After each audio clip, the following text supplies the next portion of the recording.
Sosialisasi pembatasan sosial berskala besar atau PSBB di Palembang terus dilakukan. Sejumlah checkpoint dalam dan perbatasan kota Palembang dijaga petugas gabungan. Gubernur Sumatera Selatan Herman Deru yang melakukan pemeriksaan di sejumlah checkpoint PSBB Palembang mengatakan kesadaran warga dan petugas sudah baik. Warga sudah melakukan hal-hal terkait protokol kesehatan, terutama di jalan raya dengan menggunakan masker saat berada di luar ruang. Hal tersebut yang menjadi pertimbangan agar PSBB di Palembang diminta gubernur tidak diperpanjang.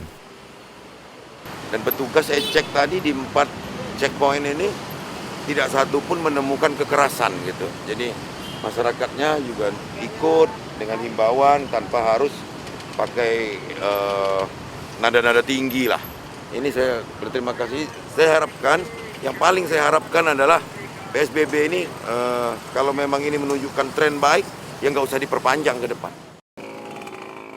Gubernur juga tak menemukan petugas yang arogan saat melakukan sosialisasi pada warga. Purwantoro, Kompas TV, Palembang.